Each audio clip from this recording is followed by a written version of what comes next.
Coming to you live from Radio Cayman Studio. For the record. For the record. Hear from your government officials, independents, and the opposition on issues that matter to you. The record. Engage in an open dialogue between residents and lawmakers. For the record. The record. Informative, impartial, insightful. This is your talk show. 1-800-534-8255. Your calls, your input. This is For the Record. And now, your host, Orit Connor. Good morning and welcome back to For the Record. I'm your host, Orit Connor. My guest in studio with me this morning is Mr. Christopher Saunders, and we're basically discussing income inequities in the Cayman Islands, how income is unevenly distributed in the Cayman Islands. We're going to try to identify some of the root causes of that, and you've heard Mr. Saunders mention some of it before, and what the possible solutions are to income inequality. And we also have to face the stark reality that if something isn't done about it, what will be the final repercussions of continued income inequality in the Cayman Islands. If it is not addressed, we definitely will have to face that stark reality as well, and we don't want to bury our heads in the sand like we have done in other situations, for instance, like the formation of gangs in the Cayman Islands, where we continue to deny, and it has come back to bite us. So we can't afford for that to happen. One of our listeners also called in and reminded us that today is also the birthday of Bunny Ruggs, as well. Third World, yeah. So I'm sure that people are going to remember lots of other ones as well. If you send them in, we will certainly acknowledge them. Chris, let's get a little bit closer to home, and I think I provided you with a copy of the Cayman Reporter. And for our listening audience, if you get an opportunity, please refer to the Cayman Reporter, the issue number 58, Friday the 6th of February 2015, and it talks about Cayman's eroding middle class. And I want to read an excerpt from that viewpoint on the Cayman Reporter, and it says, here in the Cayman Islands, the strength of the middle class appears to be diminishing for a couple of reasons. One of the main reasons is the effects of the high cost of living, whereby many people are finding that their purchasing power that they once had has been significantly reduced. Consumer prices have consistently risen over the years. However, salaries have not kept pace with the increases in living costs. This has eroded the consumer base locally, which has also put a strain on local businesses and their profit margins. Then it goes on to talk about tertiary education, which is also a proportionate of a strong middle class, has more or less remained constant for enrollment both locally and overseas. However, there has been a notable downturn over the years in the associate's degree program at the University College of the Cayman Islands. The associate's degree program is the entry point for obtaining a degree from UCCI. This downtrend in the numbers enrolled in the associate's degree program should be of concern to society, and I'm going to talk about that downturn first. And my question would be, are people in the Cayman Islands, students, potential students in the Cayman Islands, already starting to realize that despite the fact that I may go out there and get myself qualified, get a degree, that I'm still struggling to find employment in my own country? Some of those who are struggling to find employment may be, like yourself, the beneficiary of a government scholarship, who in your turn, in your case, give back and want to continue to give back to that same society that allowed you to obtain an education. But are we finding that students are becoming more and more skeptical about whether or not they should go out there and get an education if the employment situation in the Cayman Islands for them does not improve. I will say this much, and some people will disagree with this statement, and some people are probably going to be surprised that I'm about to make it. The last real government that this country had was actually if I'm going to be brutally honest, collectively as a team, the 1988-1992 government. And I'm going to tell you why I say that. Even though since then we have had certain ministers and certain people that have given star performance, I'm talking collectively as a team. And the reason being is that that group was not afraid to make the hard decisions. And I'm going to tell you why leadership and everything else is important within a country. Most people, as you said, would think at an individual level. So if I say to you, see, if I can give you a job where you're working 30 hours a week or 25 hours a week and you're getting paid $7,000 a month, would you take that? Absolutely, you would. Yep. But here's a problem now. If every single person in society is working 25, 30 hours a week, collectively as a country, how could we survive? Because we'll basically be off and everybody else will be off too. So what may be good for a person individually wouldn't be best for the country at a collective level. And this is why it is important where you have policies or you have people who can look at the wider society and say what it is that we really and truly need to do to prepare our people. Going back to the associate degree program, the question is simply this. Do we honestly believe in this day and age in 2015 that a 16-year-old coming out of high school is equipped to make it in this world? The answer is no. So the question is then, why are we still sending 16-year-olds out in this world to compete when we know that people older than them can't compete? The question is then, why aren't we having it mandatory that a child leaving school in this day and age comes out with nothing less than an associate degree at 18 years of age, forced on that additional 2 years? Why don't we do that? We have 2 callers in line. Let's see what our callers have to say if it's related to this. Let's take our first caller, Paul. Caller, good morning and welcome to For the Record. Good morning. Good morning, Mr. Ivan. How are you? Morning, Devil. All right, and I thought somebody had a birthday, say happy birthday. Yep, that is Chris today. Thanks very much. We're going to try not to give him a 6 loud this evening. Oh, on February 6th. I used to play football with his daddy. He used to be center forward, play barefoot. Yeah. And he scored many offside goals. Yeah, that sounds like him, yeah. That sounds like him. Coming back, I caught a little bit about what you all are talking about there. Let's see. Who was on the panel yesterday? We had Mr. Roy Tatum. There's an Ingrid Pierce, who's the global managing director of Walkers. We had Mr. Paul Biles, who was on there, and Tom McCallum. I thought that Roy Borden was supposed to be on it, but I think I may have gotten that wrong. It was Roy Tatum as opposed to Roy Borden. And the moderator was, I keep forgetting his name now, but I'll remember in a second. Yeah, all right. Give me a little time because I got to go back a little bit to get where I'm going. You're absolutely right that if you put people on these panels, they're not feeling the pinch and I get no way. I served I was a founding member of the Tourist Advisory Council from 77. Okay? Altogether, I served on for 28 years.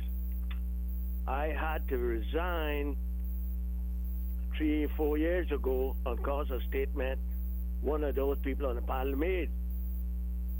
We got something out of this downturn. He see Caymanian sweeping floor. Say you've been here 18 years, and so I asked him a question. I say, you say you've been 18 years. Have you swept in the floor since you've been here? I say I'm still sweeping floor, but when I sweep floor, I expect to get paid. And I say you only confirm what I put on one of my reports. When the people come to the establishment, stop saying, well, the Caymans not working. Stop saying the Caymanians lazy. Tell them the Caymans cannot work for what you all are paying. You was only confirming what I said there. So after that meeting, I resigned because I could see what I trouble him. That's that's the people they got to advise us now. They're putting Caymanians down. Okay? Make me get off here for a say more. Okay then. Thank you, Mr. Ivan. You have a great day, and I hope the tourism business is doing well for you. Paul, let's take the other caller. Caller, good morning. Welcome to For the Record. Good morning to you, Mr. O.C. Good morning, Mr. Hurlston. How are you? Just fine, thank you, sir. Good morning to Mr. Saunders, my friend here. And happy birthday to you, sir. Thanks very much, Nicky. Greatly appreciate it. Morning to you, too. Mr. O.C., when I listened to you here talking, the first comment you made, I thought you must have been reading my mind. As I listened to it, I couldn't listen very much to that word of the conference, but that's exactly what came to my mind. These people are totally out of touch, with the exception of Mr. Roy's comments, Tatum's comments, and Mr. Paul Byers. That's correct. They're rather completely out of touch with the average, everyday majority of the people came on. Then, the reality is, it's like with the minimum wage committee. Very, very good people, and they're very led. But if you're going to be talking about minimum wage, then you should have someone on who is feeling the pain, who is earning down there $5 an hour. There are some very sensible people who could hold very good discussions earning that kind of money. And this is one of the major problems. You're talking about Mr. Saunders going back to the 76, 78 days. You're probably a little child then. But boy, little tiny infant. But I remember very well. One of the things Mr. Jim Barton, and I remember a lot because he's my cousin, but very, very well, deep association, closely years. He often used to say to me, Mickey, you know, my greatest fear is that we're living in a dream world here. This is not a real world, a Disney world. That was what he called it. And he said, we cannot forever depend that all the people can depend on this financial world that we're in. That's what he'd always say. You know what I mean. Anyway, he said he wanted to see like some little factories, even manufacturing something. You know, he mentioned, I think it was fridges and washing machines, even putting them together, you know, like how other countries do. The parts are sent to them and the people are there doing it and so forth. And little things like that. If they would even employ just 5 people, 6 people manufacturing something, doing something that ordinary people could have a job. Not everybody's ever going to be educated to the point where they can compete with people with master's degrees and so forth. And so, you know, it didn't happen. It didn't happen. One thing we've got to realize and remember is this. Before I say what I say at all times, is that the price of oil at that time, the price of fuel, was somewhere around 50 cents a gallon. And persons earning $4 an hour could buy 4 gallons of fuel with 1 hour's wages. There are still people now, many people earning $4 an hour. They cannot buy 1 gallon of fuel with an hour's wage. And that is the major, major thing, because as we know, the cost of fuel impacts everything. Everything. Then we have... Mr. Hurlston, I'm going to have to interrupt you there because... okay, go right ahead. I'm told that we're not ready for the news yet, so we can continue to talk. Yeah, go ahead. One minute. What sure. I'm just going to say is this, and we know that I stress this every time. I'll bypass whatever else I was going to say. One thing I just want to mention is what a wonderful experience listening to the Cayman Retro with Loxley and Mr. Steve Maxfield. Yes. It is something no Caymanian should miss. None. We should. It's just such an overwhelming feeling you get, especially people my age who can reflect on these things. But one thing I'm saying, and I've said it over and over, at the crux of this thing is this, at the hub of it, we must implement direct income tax. You'll never be able to control prices if you don't. It controls things. It holds people's fingers to the fire. These people who are earning millions of dollars. We must implement it. We must. And the other thing is this: why aren't the very wealthy Caymanians who can do something? Why aren't they doing what Mr. Dart is doing? Why aren't they doing it? Yep. So we can't be blaming this man. Without him, a lot of people wouldn't be working today. It's as simple as that. Wouldn't be working. Thank you very much for giving me the time, sir. Thank you, Mr. Hurlston. Thank you very much. Folks, I want to remind you that you're listening to For the Record. I'm your host, Stuart Connor. My guest in studio with me this morning is Mr. Christopher Saunders. We're going to go to a news break at this point in time, but we ask you, we implore you, don't change that dial. Stay tuned to 89.9 because we will be back. For the Record, we'll be back right after the news.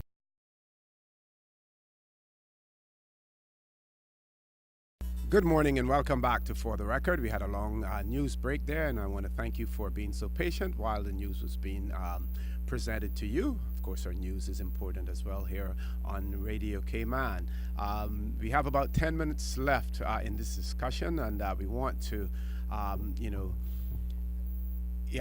we want to give it as much as possible and, do well with the subject. And I just want to say again that the Cayman Economic Outlook Forum is something that is done. It is produced by private sector organization.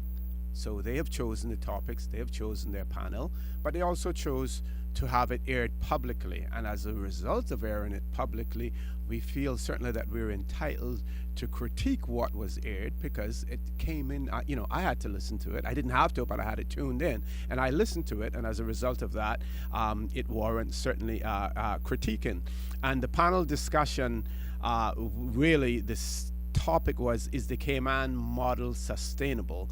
But it all would boil down to inequity in the Cayman Islands, and we have income inequity, we have gender inequity, there are other inequities as well. We have one caller online, but before we go to that call, I just want to again read something from the Cayman Reporter, that viewpoint article that was published.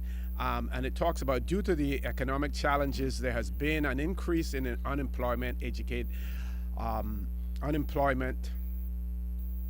Educated people are having difficulty finding jobs that correlate and compensate proportionately to their skills and qualifications. Many new university graduates are having difficulties finding jobs and are seeking employment for months and sometimes more than a year before they are able to obtain painful employment. In an email to the Cayman Reporter pertaining to crime stats, the Commissioner of Police David Baines stated, the drivers for the continued prevalence of burglaries in the home have been the driver for the continued prevalence of burglary is the have and the have-nots within Cayman society. As one person from a challenged area said to residents of a wealthy area at a public meeting, give us jobs and we won't have to break into your houses. That simplifies the issue that we deal with, but accurately defines much of the cause. We have unemployment, in some cases unemployable individuals who burgle homes to feed their drug habits or to feed their families, in some cases literally. So again, highlighting the problem. And I want to point out that we talk about the haves and the have-nots, but there is one segment of society that isn't included in this, and that's the think they have. So we have the haves, the have-nots, and the think they have. When the think they have realize that they actually have nothing, then you have a combination of the have-nots and the think they haves against those that have, and we want to avoid that in Cayman society. Let's grab that caller now because we don't have a whole lot of time left. And Chris, I pulled you out of your bed for this 1 hour, but the conversation will continue. Caller, good morning and welcome to For the Record. Good morning. Good morning. How are you? Good morning, OC, and good morning to your guest, Mr. Saunders. This is McKeever Bush, Good morning. Good morning. Leader of the Opposition. Good morning, Mr. Leader of the Opposition. I would dearly have loved to have been in that discussion this morning on the radio. Most interesting, while yesterday's conference, I think, was a little bit flat in areas from what I heard because I didn't get to be to all of it. Nevertheless, some truth came true from Paul Biles, who I think was on target. But first, I want to call to congratulate yourself and and my friend Chris on your birthdays. Yours were yesterday, and Chris, I think, is today. Yep. Thank you. And I certainly want to say happy birthday to both of you. Thanks. I'm not going to be long, but give me a minute to say Sure. that the Premier's announcements yesterday and their continuing PR and their propaganda is to try to make people believe that, one, they had to correct things that I was doing because that's what they had to do, and that's what they've got now. For instance, the DART deal, they had to make corrections. You check it out; they haven't done anything that is different. They are doing one thing that is different. They're selling the land. I have not heard what price for the safe haven property. Something that the Premier himself told me when I told him that one of the things that was being discussed was the sale of that land, and there were people in my group who did not support it. And he told me, well, it wouldn't get his support and it would be over his dead body. Now, yesterday he made the announcement.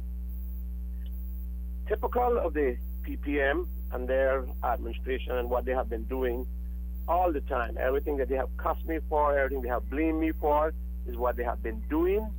And in fact, that's all the country got going. I told the country that Sherry, the DART deal, Cayman Enterprise City, and other projects, they had to give me time to get them done, sit down with the people and get it done properly so that we could start the economy and get people to work.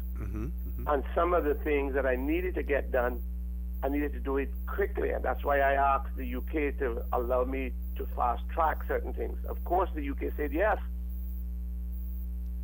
But then the powers that be here, Duncan Taylor, and the combined opposition and the propagandists was adamant that I should not get anything started. And Alden McLaughlin and his TPM derided everything I did, cussed everything I did.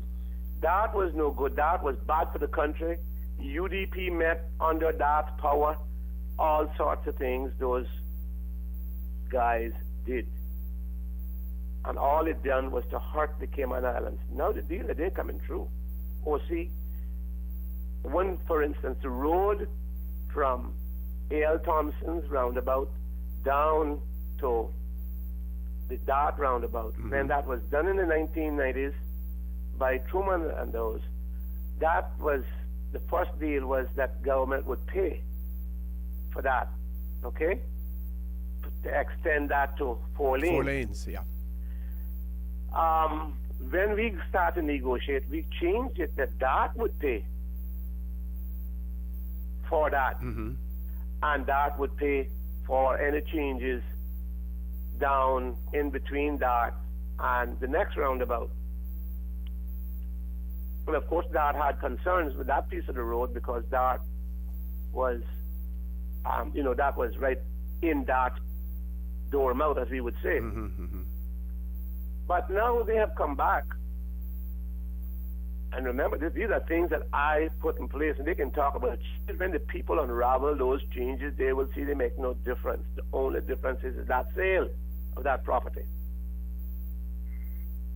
So I called in to say this morning I'm glad that they are moving ahead because the country certainly needs to work. We want to make sure that it trickles down because 8% increase in work permits, and there is no correlating increase in the economy. And no reduction in the employment or unemployment for Caymanians. That's what I'm talking about. It's not happening, and so they better find out why it's not happening. The jobs, the people, our young experts that are coming out of school, they got to find out why. I said I'm not going to be a stumbling block to them. Everything that they are doing is what I propose. Things that I put on the table, things that I travel abroad for. People coming here out of Hong Kong told me in 2011, 2015, 16, they would be coming here. Not to do anything substantial, they would be making their presence here. It's happening. That's why we paid for the travel. That's why that's why I had to travel. That's why I knew to make people know that Cayman is a free market community, that I'm a free market person, that I'm a free market government, that we were welcoming investors, and I want them, no matter what they heard from Cayman, no matter what the governor and his propagandists put out about me, look, Cayman is open for business. Alden them would not make that rest like that. And it's good to see. They wanted to paint me as bad as possible, then get out there and say they had to stop me. Well, the court case only finished a little while ago, and they saw they had nothing, except for when I had to publish a little bit more to show people Alden involvement. It's good to see that the some of the policies are continuing because when you listen to business people out there, they want to see some continuity. They don't want to know that certain things are started and then something else is going to come on after that because they're not prepared to invest their money in a situation where there is uncertainty. Well, of course not. They're not prepared. At the point in time, they were not prepared either, OC, to invest money. They wanted to go ahead, although I was pushing hard. But when you have mock parliaments out in front of the parliament, if you want to call the legislative assembly that, when you have that going on while the assembly is going on, and when you have the kind of marches and demonstrations that they had against that, what are people going to think? But there was some instability. Okay. So Alden was right when he said there was some instability, but who was causing it? Yep. Anyway, Mr. Leader, if you could wrap up for us because we have another call on and we have to go off. I understand, and I will stop there. I am only glad this morning that they are continuing because I knew all along what we had put in place was the right. And when it's unraveled, just like my case, they will see that Alden McLaughlin had no idea about what they were going to do when they get in, except to criticize McKeever Bush and paint me as black as possible. And that's what they've done. To get the economy going, they need a few darts. They don't need to give away the country, and we were not doing that, and they can't say that either. Thank you. However, from one last point is, in connection with the crime, and in connection with what's happening in West, I've made a report about it, and I am taking things as a leader should. Lead. That's what I'm going to do with that. Government spent in the last 5 years, OC, $170 million on police, $170 million, $70 million in prison, and just about $52 million in social services. That's a lot of money. Are we spending it in the right places? Have we spent it in the right places? Is it continuing to be spent in the right places? Thank you very much, Mr. Leader of the Opposition. We have one caller now. We're going to try to grab that caller before we take our break and have our next guest on. Caller, good morning. Welcome to For the Record. Yeah. Good morning again, gentlemen. Good morning again. I'm more than willing to wait on our elected representatives. I wish more of them would call in. True, so true. That's the voice, collective voice of the people. Yep. And Mr. Bush, I called him Cayman, the bus commander.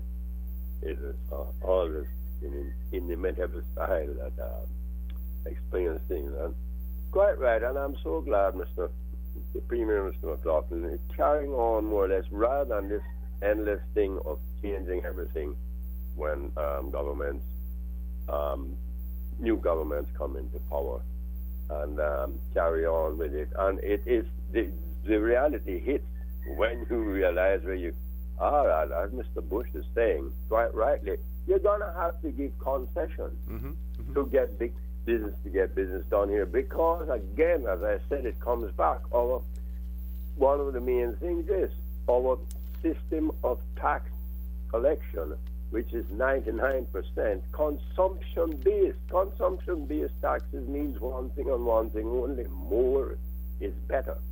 If we continue with consumption-based taxes, and then we must, just as Mr.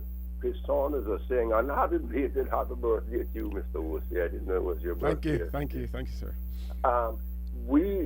This total capitalistic society thing, we've forgotten the social aspects of things. And this is what I'm saying. We have mandatory pensions that we have sent away over $1 billion, I'm sure, to be invested in stock markets and what have you, and it's paying taxes up there, and it's the people's money, and it's mandatory. Mandatory, that's a serious word. You must send your little savings off, because it's really a forced savings. It's not a pension. It cannot be freely called that. Mr. Ralston Allen was correct when he called it what it is, a forced savings. And we have mandatory health insurance, paying little people paying out their money, and it doesn't really cover anything, but they still have to pay it. And when the hospital or government hospital will have to take up the tax, and that's where we're getting all the social service record expenditure for it. This is what I'm saying. If those things had been paid, since it's mandatory, as social service tax and as a health tax, instead of sending it away, because these are just insurance brokers here, really. They're not really the insurance companies. They're broking for them. And this is where I say I don't think we can possibly continue like this, where we have mandatory payments that are not paid to the government as a tax. Okay, Mickey, we're going to ask you to. We're going to ask you to leave us there. Gentlemen. Thank you very much. Thank you very much, Chris. I want to give you, final word. We found that 1 hour, less than an hour, really isn't enough to discuss this, but this is a topic that will continue to be discussed, because the problem is not going to go away right now, if it does go away at all. But it is something that we have to address, this whole inequality. No problem. First, I want to thank Mark for calling in,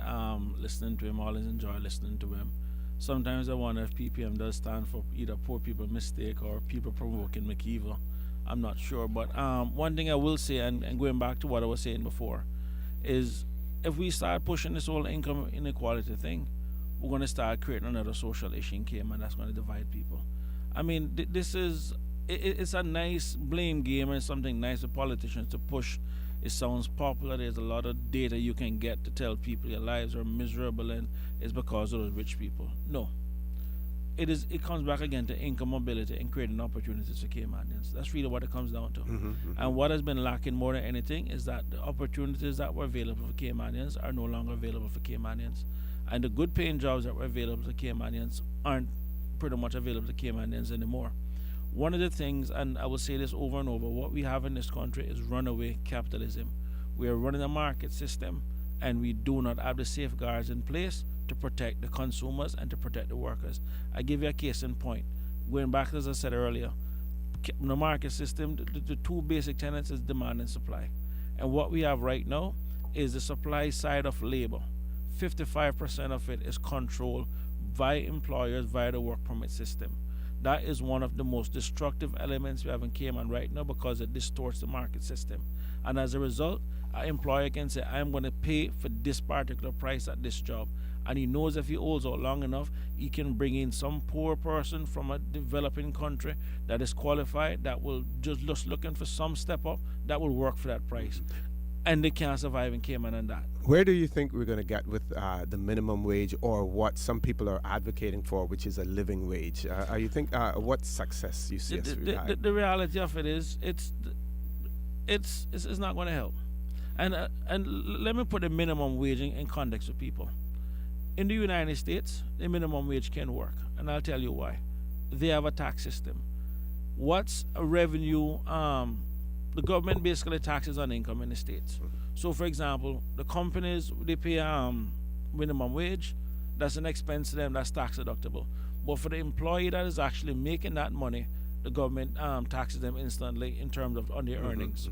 Now, the problem that the U.S. and why a lot of countries actually push minimum wage is that when you wait on a company to basically trickle it down into the government, some of them set up these tax vehicles and all these special purpose vehicles, incorporate the company here and there, that by the time the governments actually try to get the tax, it's difficult.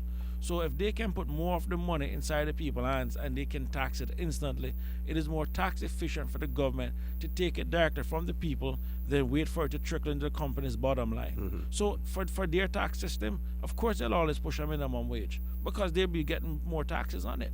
Same as with sales taxes and everything else. If they want you to go out and spend more, they lower the sales tax. If they want you to spend less, they raise. I mean, these are the things that they have. We don't have that here. You know what I mean? And if you set a minimum wage at $5 and then somebody's working at $4.90, so that's all they can afford to pay, you're going to criminalize work for 10 cents. I mean, they will come up with these things and tell people we need this, we need that. If anybody realistically believe that $5 an hour or even $10 an hour can realistically survive in this economy in terms of what people are making, it's not going to work. What we really do need in this country is some kind of consumer protection in terms of even the prices. I mean, look at the fuel issue. The next thing that I have a real issue with is insurance. Now we're seeing insurance rates falling in Florida. We're not seeing it here in Cayman. Again, who's protecting us? The people. And what the people need to be reminded that every single thing that stresses the workers and stresses the consumers, people get rich, people profit from it. And nobody's going to roll over and play dead and say, you know what, I've made enough money off of these people, now let me give them a break. No, they're going to make as much as they can. And what we have right now is just nice people guarding the gates. And what we need is more effective people. People who want to sit down and just draw the line and just say, you know what, no more. The people can't take this anymore. Income inequality. Does it take the government intervention and changes in policies, or do we need a combination of things to narrow that gap? And we have to bear in mind that in every society you have the poor and you have the well-to-do. We have it here in the Cayman Islands, and there are some people in the Cayman Islands who are poor, and the only way that they're going to be helped is through government or through the benefactors in the private sector helping them out, and those that are gone beyond their working life that we have to take care of. Then there are those who are entering the workforce at this point in time, or who have aspirations to enter the workforce if they can find employment. And then of course we have the younger ones who are coming along. So we have three different segments. We have an opportunity to address those young ones who are just coming up now and see how we can pave the way, for them. We can probably take some corrective action to assist those who are wanting to move into the workforce now, and we have to rely on government and private benefactors to help those out there.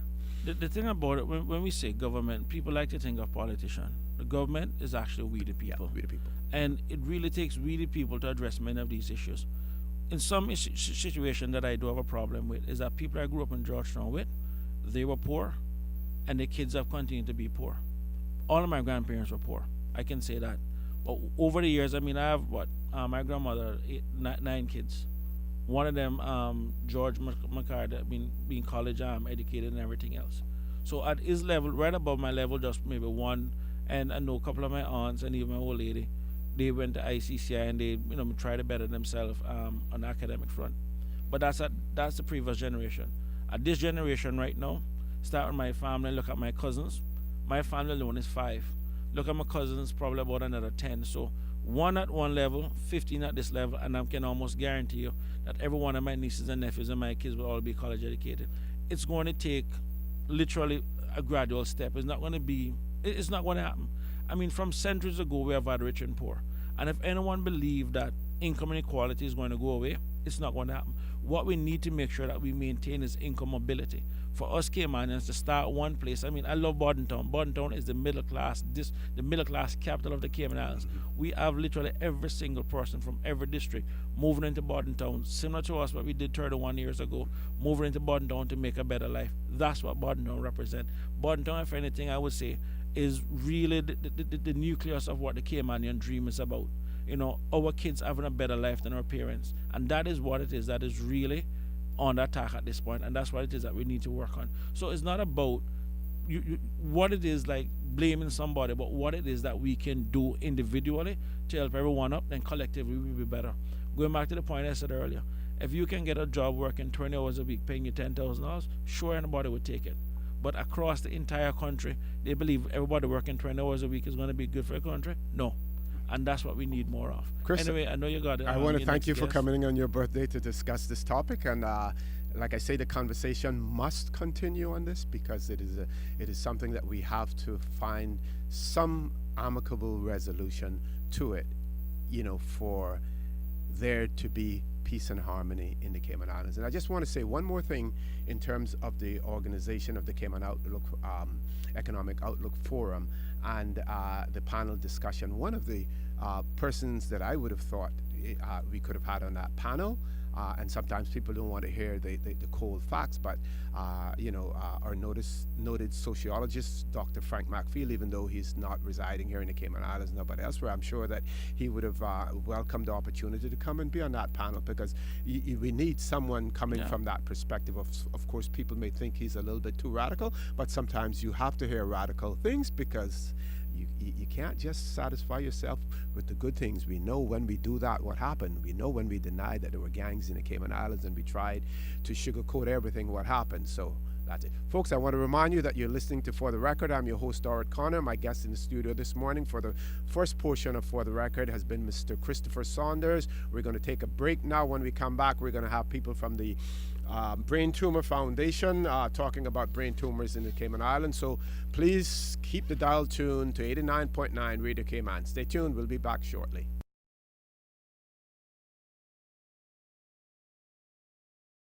Good morning and welcome back to For the Record. I'm your host, Dorit Connor.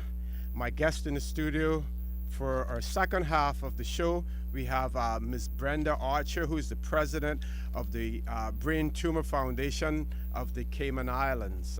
So we will be talking about brain tumor. First of all, we're going to ask our guest, Ms. Archer, to give us a history of the Brain Tumor Foundation here in the Cayman Islands. You know, its inception, the reasons for its creation. Good morning, Mr. Connor. And if I may, can I call you OC? Sure, everybody does. Okay. And good morning to your listening audience. Thank you for having me. I'd like to start out by saying that February is Brain Tumor Month in the Cayman Islands. The color is orange, and we would ask everyone to wear something orange any day or any week for the month of February, just to show your support. As most people know already, I am a brain tumor survivor. So this foundation was launched last year on the 15th of February, and it came as a result of my experience, and from there on, meeting so many people that I've watched go through it, listening to their stories, and understanding the need for educating and getting help for all of the people that have suffered this illness, and to bring awareness to our public about what it's all about. Do we have any statistical information in relation to the Cayman Islands as to the prevalence of brain tumors? Yes, we do. Yes, we do. And I divided it in two. One is the existing patients. And at this stage, I'd just like to say that we included survivors of aneurysms as well, because while it's slightly different, the aftermath is pretty much the same. And of course, the survivors are very few, because that's to be a survivor of an aneurysm is rare. And then the other side is, unfortunately, those who lost their battle with brain tumors. So on that side, I think we have a figure of about 20 or 25, and those of us who are still alive, they're close to 100. So, and that includes those who have malignant tumors and those that had the benign tumors. Okay. Now we know, for instance, that some people, just like some diseases, some people feel stigmatized by the fact that they have cancer in general, and in some instances a particular type of cancer as well. What is your foundation doing to try to stymie that stigma that can be attached to cancers, and in particular brain cancer? I'm so glad you said that, OC, because that's one of the prime things that's, I suppose, hindering a lot of progress with brain tumor survivors. There is a stigmatism attached. I think people tend to think that once there's something that has affected the brain, that the person is, I suppose, no longer stable, or in Caymanian terms, they got brain trouble. And that is so far from the truth. I want to stress that early detection and early intervention is the best chance for a successful recovery or healing, depending on which case it is, benign or malignant. And I suppose it will take a while to eradicate the stigmatism, but the only way we can approach that is through education. And education not just to the patients and their families and loved ones, but to the public in general. I know patients who have lost their jobs as a result of brain tumors and aneurysms. Some I know who are losing their homes because of the financial stress that they're now facing as a result. And a lot of them are capable of going back to work, and perhaps even doing the same jobs that they were doing. And even if they can't, they could do something that's less stressful, or that brings less pressure with their condition. Okay, and I know neither of us are medical doctors or physicians, but with you having gone through the experience, can you tell our listening audience some of the symptoms that a person may have in relation to brain tumors? I'll speak about myself. I was a classic case. I had every symptom, although I didn't know at the time what the symptoms of a brain tumor were, except that I'd always heard about a really bad headache. And once I was properly diagnosed and I researched it, I realized that I had all the symptoms, and I could, in retrospect, I was experiencing those for like a year. There's nausea and vomiting. There's weight loss or weight gain. There's clumsiness. There's, of course, the bad headache. There's memory loss. There are changes in bowel movement, whether increased or decreased. There's confusion. There are emotional changes, mood swings, so on. And in some cases, at the onset, some people have seizures, and there's paralysis, partial or symmetrical. I think, if I may, I could just, probably everybody would know this because it was on CNN when Ted Kennedy fell sick. The news came out that he'd fallen ill with stroke-like symptoms. And when I heard that, it struck me immediately, stroke-like. And I said, he has a brain tumor. And everybody said, oh, Sharp, he doesn't have a brain tumor. How can you say that? I said, he does. I recognize those symptoms. And then a few days later, it was breaking news. he had a brain tumor. So, one of the things that is very common with brain tumors is that they're misdiagnosed, and sometimes several times, and sometimes for a long time. So, that's why we stress that early detection and intervention is your best chance. In terms of early intervention, and well, first of all, I would imagine that there's a tremendous amount of research that has gone into brain tumors and that will continue to go into brain tumors. And again, not being experts on it, but being an expert of sorts because you have experienced it. Can you tell us about some of the the ongoing research that has taken place? And we only have about 2 minutes for that. But after that, when we come back from the news headlines, we want to talk about the foundation itself and some of your benefactors and those persons who are involved in the foundation as well. But what do you know about research that's taking place in this area? Personally, for the last April will be 8 years since I've been a survivor, and immediately before my surgery and even after my surgery, once I was able to see properly and read again, I started to do research, and I was very surprised really to find out that worldwide there was not a lot of focus on brain tumors. When I made up my mind to start this foundation, the US had only started theirs, I think it was 5 years old at that time. And then Canada had come on board after. So they were the only two places in the world that had actually started anything. And before the 2 minutes are up, I'd like to proudly say that the Cayman Islands are the first in the Caribbean.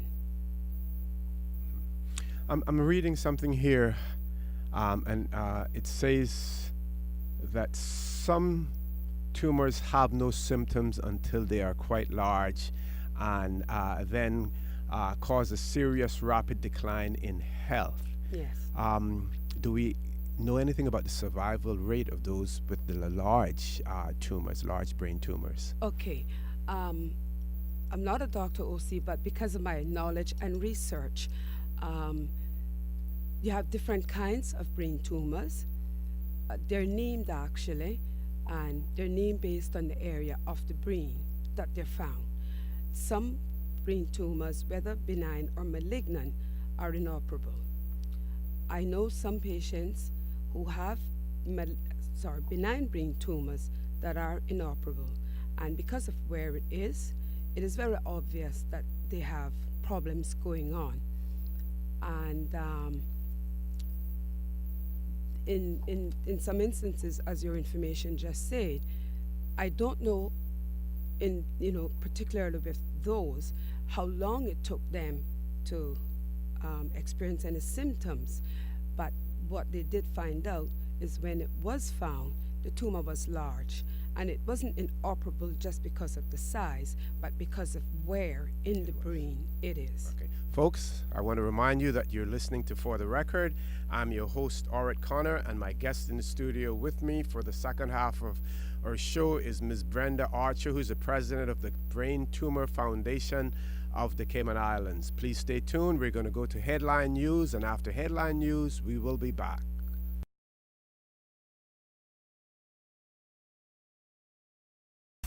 Good morning and welcome back to For the Record. I'm your host, Orrit Connor. My guest in the studio with me is Ms. Brenda Archer, who's the president of the Brain Tumor Foundation of the Cayman Islands. I also want to remind you that our phone lines are open, and you're welcome to call in if you want to discuss brain tumors, if you have experienced it yourself, or if you have a family member or a friend who has had some experience, with brain tumors as well. Our toll-free number is 1-800-534-8255. You can also call us on 949-8037 and 949-6990. Now, you've heard our guest talk about some of the symptoms that are associated with brain tumors, and again, I'm going to just run them back to you. Seizures, change in speech or hearing, changes in vision, balance problems, problems with walking, numbness or tingling in the arms or legs, problems with memory, personality changes, inability to concentrate, weakness in one part of the body. And some of you may say, well, I experienced some of these and not all of them. It may be attributed to old age as opposed to, brain tumors, but you never know what it is. So it is always good to have it checked out as well. I will give you an example for myself, and it doesn't have to do with brain tumors, but I suffer from glaucoma. And I didn't have myself tested regularly for it because it was something that never occurred, or I wasn't aware that it occurred in my family.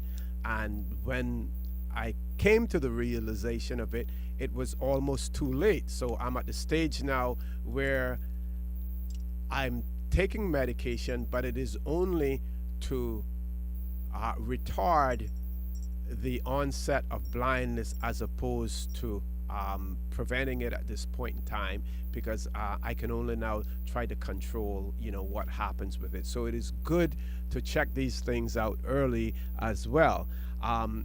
We find also, Brenda, that some people will become advocates and spokespersons for certain conditions when they have experienced it themselves.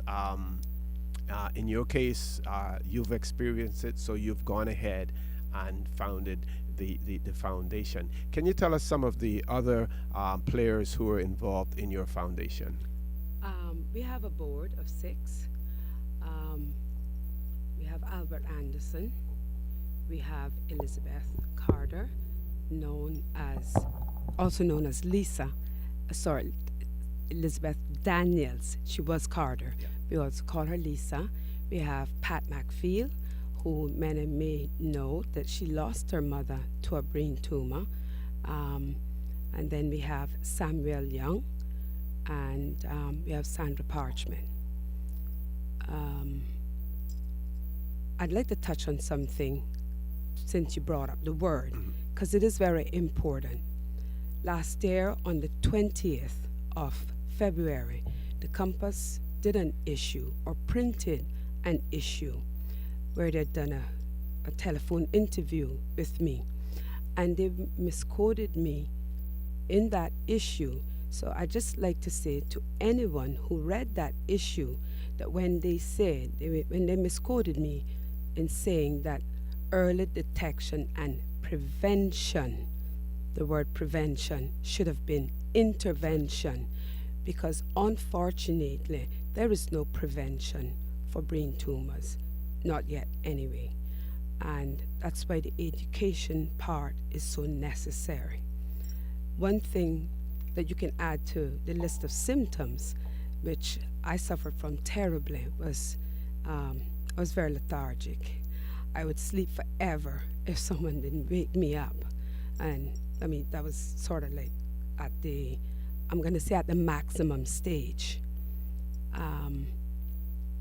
So, I mean, there were a couple of times that I almost burnt down the house because I'd put the ginger tea on and I couldn't stay awake long enough, and so I'd fall asleep, and I guess God woke me up in time to out the fire on the stove. So now, with this being Brain Tumor Month, what is your foundation doing in addition to being on talk shows? What else will you be doing to raise the awareness of the brain tumor issues? Okay, we're not able to have a seminar this month. That is going to be later on in the year, and that's mainly because the medical personnel were not available. We couldn't bring them together all at the same time. But the foundation, we were celebrating our first anniversary. So we're doing 2 little fundraisers, and one is a bake sale on Ash Wednesday at the grounds, and the other one is on the 28th which would be the winding down of the month, and that's going to be a 5K run walk. And we're still awaiting approval from the commissioner. I don't anticipate a decline in that, and so that would take place at 7 a.m. and we're hoping to have that started and finished in the vicinity of the Hero Square. Okay.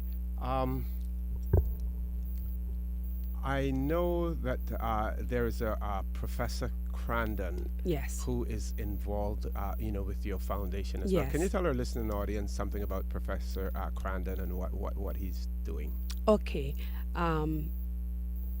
At the launch, he was our keynote speaker, and he was also inducted as an honorary member of the board.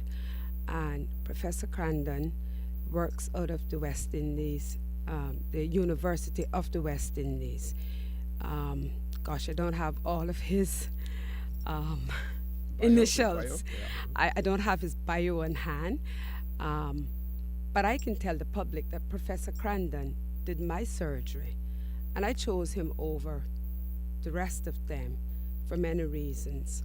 And I'm so happy that I have a doctor like that in my life.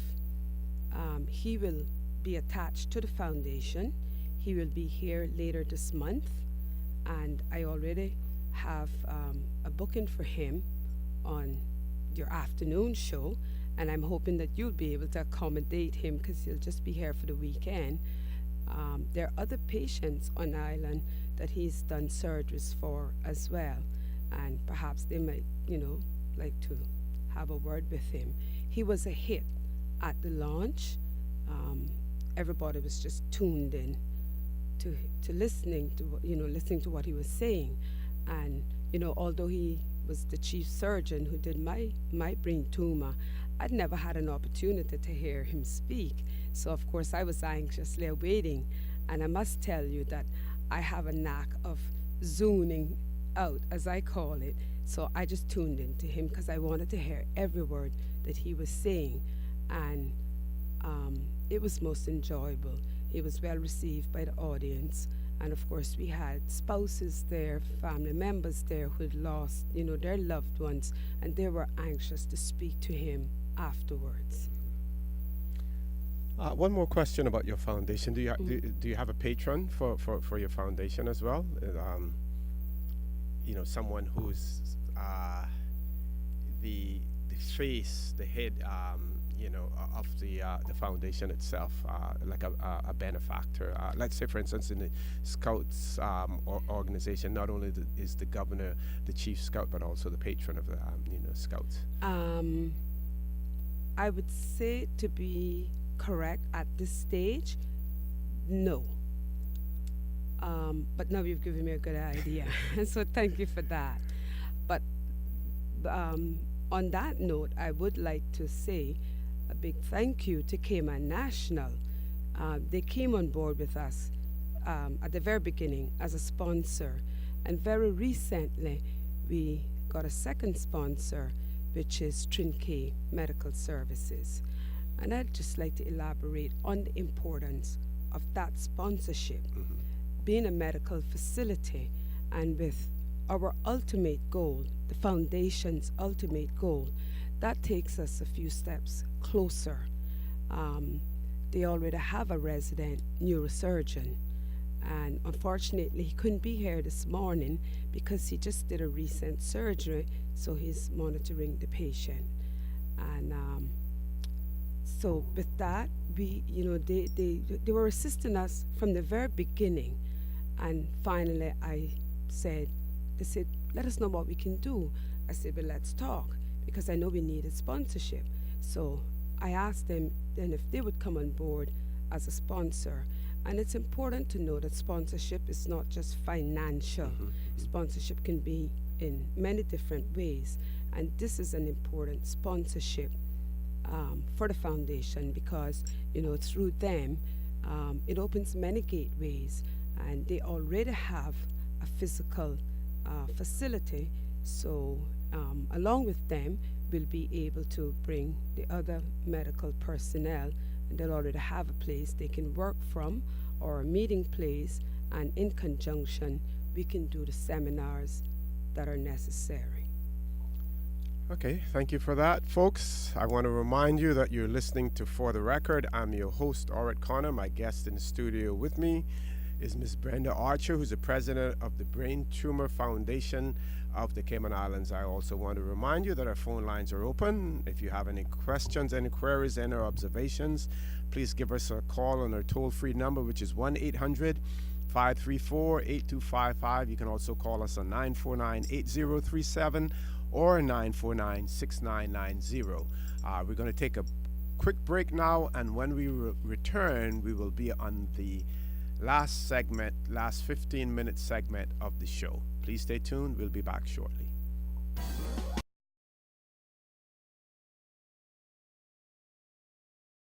Good morning and welcome back to For the Record. I'm your host, Orrit Connor. My guest, Ms. Brenda Archer of the Brain Tumor Foundation of the Cayman Islands. Again, let me remind you, phone lines are open. Toll-free number, 1-800-534-8255. You can also call us on 949-8037 or 949-6990. And of course, you can email us at For the Record. That is one word, For the Record, at candw.ky.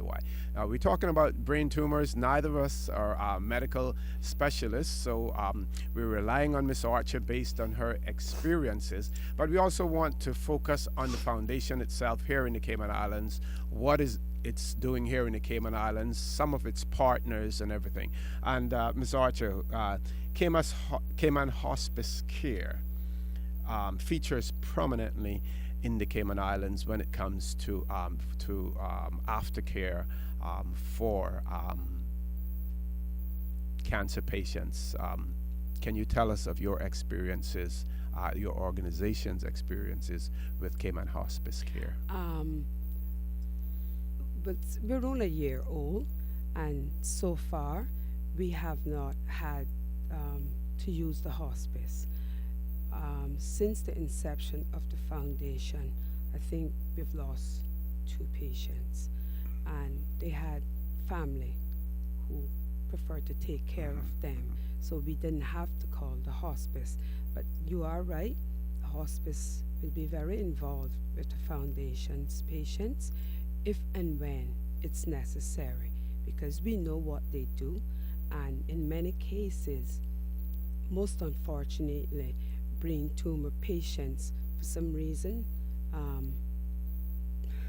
I hate to say this, but it's almost as if it strikes pauper-stricken people, and a lot of them don't have, full insurance, or maybe no insurance at all. And I can think of one patient right now who has a malignant tumor, and she just has, basic insurance. So her treatment is really expensive. In her case, she also needs financial assistance. Just so that I don't forget to say this, our foundation is there to offer advice, direction, support, and one of our main goals is to raise awareness through education. And when we did the launch, I mentioned a couple of short-term goals, and then of course I mentioned the ultimate goal. So one of the short-term goals is to get people into therapy, whether individually or as a family or group therapy. That is a very, very important aspect as a survivor. I think what a lot of people don't know is that once you've undergone brain surgery, whether it's from a tumor, an aneurysm, or just an accident with head injuries, there are a lot of residual effects. And so you need to deal with those. Your loved ones need to understand what they are and how to handle it. And that's where the education, again, comes in. And knowledge is power. So if you have people around you who have that knowledge, the transition for both sides is to, a healing and a better life is easier. I think we had one caller online, but we may have lost that caller. If that caller wants to try to call back, please do so. We still have some time left on the show that we would be able to take your call. The foundation, you pointed out that it is only about a year old. It's 1 year old. Looking down the line, 5-10 years from now, what is your ultimate objective? Where would you like to see the foundation be at? Ultimately, we'd like to set up a neuroscience department right here in the Cayman Islands and have everything that is relevant to from the diagnosis right up to aftercare, meaning that all the surgeries could be done here. But first of all the testing and diagnoses could be done here, and the surgeries could be done here, so that patients could have their families and their loved ones here. Undergoing brain surgery is one thing, but when you have to do it away from home and be apart from, friends and family, it's very, very difficult. And we all know, or we should know, that one of the biggest parts of healing is having love and support around you. Your healing process slows down if you're depressed. I did my surgery overseas, and I was gone for 3.5 months. So I was away from all of my family, who had come with me, had to leave. So I was just depending then on communication. We have one caller online. Let's grab that caller now. Caller, good morning. Welcome to For the Record. Good morning, Connor and to you, Pana. Good morning. Good morning. You have a brain cancer survivor here in Cayman by the name of Dawn. Okay. And they sent her off from here to Florida. And that child is back here now for years, sound and healthy. All her hair and everything she lose. And that child is sound, healthy, and no more problems whatsoever for years, And she was treated all natural. And when she went back to the doctor for her checkup, the doctor told her he didn't see the spot on her brain where the tumor was. And she's a survivor. And I tell you what, she was all treated with natural stuff. So I advise a lot of people in the Cayman Islands and throughout the world. These things are not expensive, and it's a lot cheaper when you get rid of these things when you go natural. Anyone that interested, they can contact the herbal doctor 917-3090. Thank you all for your time and have a good day. Yeah, I have a question for you before you go. That patient that you're talking about, does she still require, do they still require periodic checkups to ensure that there is no recurrence? Yep, she went. She always go and get her checkups, no reoccurrence. Caller, if I may ask you, when you speak about her checkups, what does that entail? Well, they take her into the lab. They run scans on her overseas in Florida. So they do the brain scans? Yep. Okay. I don't expect you to divulge a lot about this patient because that's you've already called the patient's name. Yeah, well, that's not a problem. No, I'm just saying, but on my part, there is confidentiality. And if Yes, the patient, and if the But patient, No, just one second. She doesn't mind that at all. okay, because- that's what I was going to say. If the patient has no objections, No, I she have didn't, no objection. I didn't quite get the name. So would you say it slowly for me or spell it slowly for me? Dawn, D-A-W-N. Uh-huh. Okay, and you did give a contact number for her?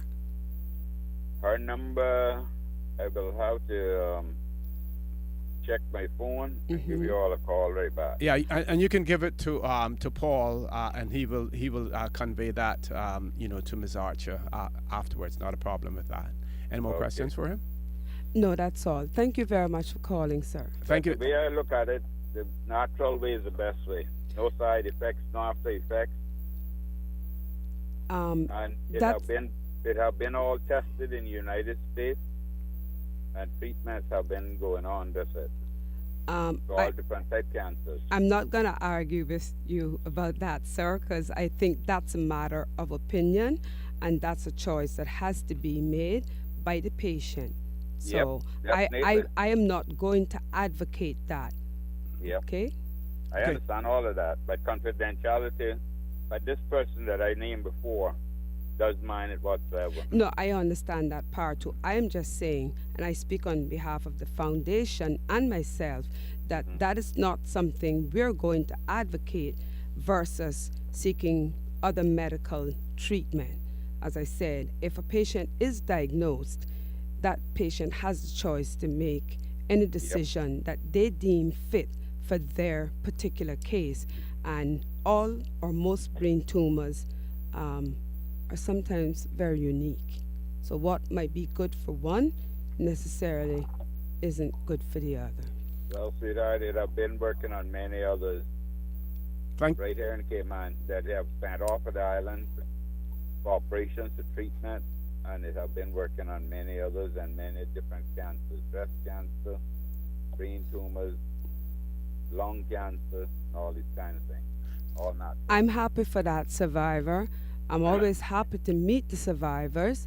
So please pass on my best wishes, and I hope that she'll have good health. Thank you very much, Herbal Doctor, for that. We know that you're a strong proponent of, herbal medicines and herbal treatments, and we want to thank you for your point and providing that information as well. Well, we have about 2 or 3 minutes left of the show. Things go by very quickly on here.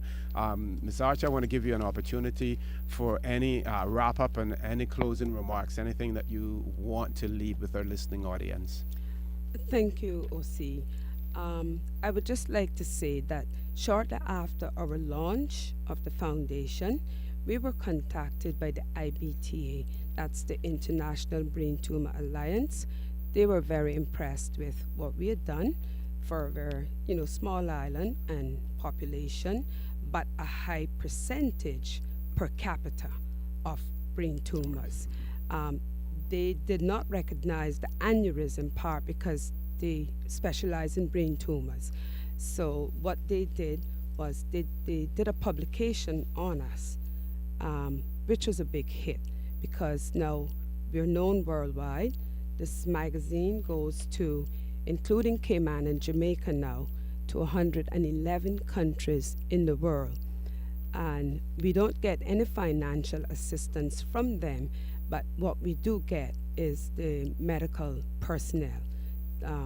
Whatever specialists that we need, they can help us with that. Like for instance, right now, what we are working on is getting a neuro-oncologist to come and speak. That's the person who covers the malignant tumors, and that's very important. And the other thing is we are trying to get a specialist who deals with the aftermath of seizures from brain tumors or perhaps aneurysms. So that was, very good for us. And on the foundation side, again, I would like to thank Cayman National and Trinke as our main sponsors. Of course, we still need sponsorship. We need the resources to reach our goals and, of course, to help the patients. Contrary to what most people think, we don't get a government grant, at least not yet. And so we will always be asking for help. Any amount is a help. It does not have to be a large amount. We're just asking, all of the, especially the corporations, that, when they're giving to charities, if they would remember us and, just be human about it and think that, this could be me or this could be my child. Because the thing with brain tumors is they're not prejudiced and they don't take holidays. So Again, I'd like to say that we're doing a bake sale on Ash Wednesday. So if you're out there, we'd ask you to come by and support us. On the 28th, we will be doing a 5K walk run. Again, the purpose for this is to raise funds because we need to do the seminar, and we're hoping to have that done before August of this year. We have a website set up.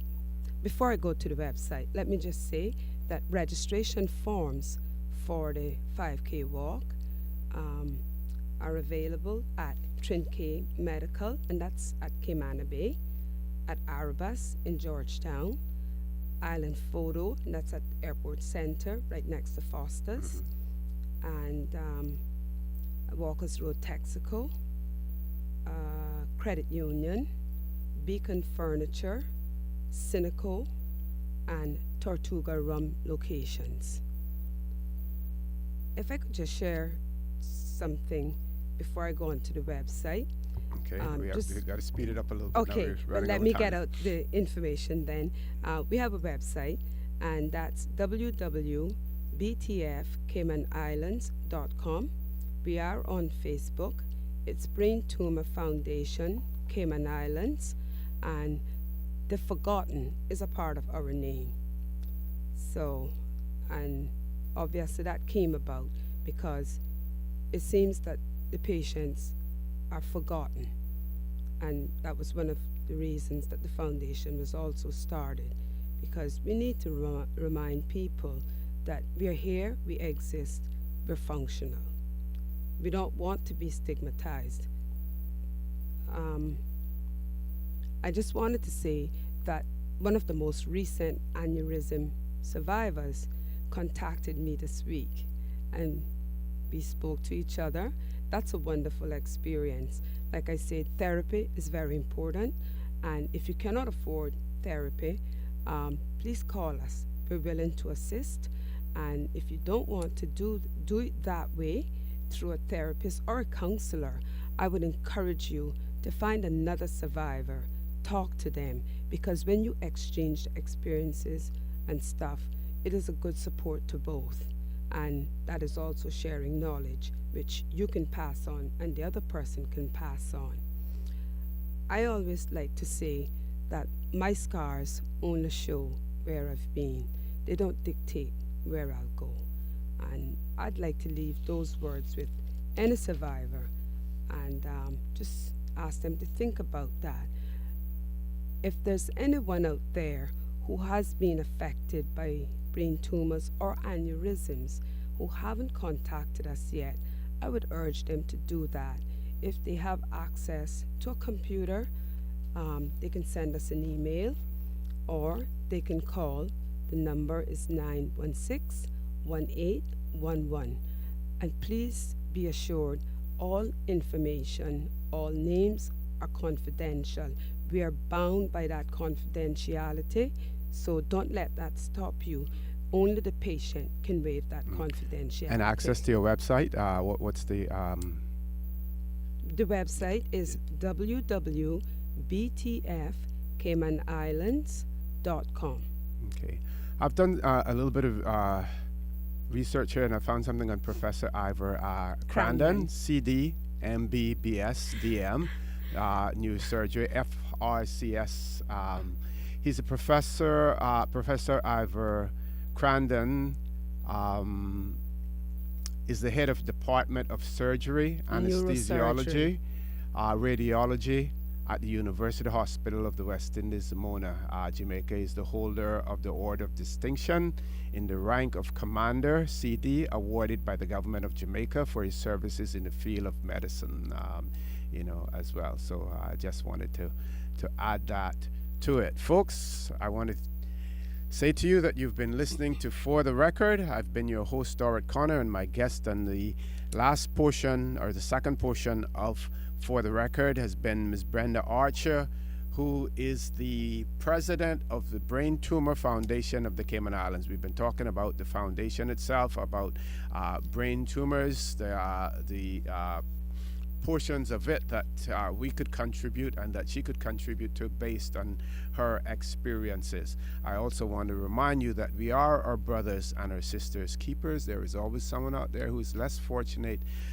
than we are, and I ask you to hold out a helping hand to them, just like the foundation is trying to do now. Hold out a helping hand to those who have suffered from aneurysms or brain tumors as well.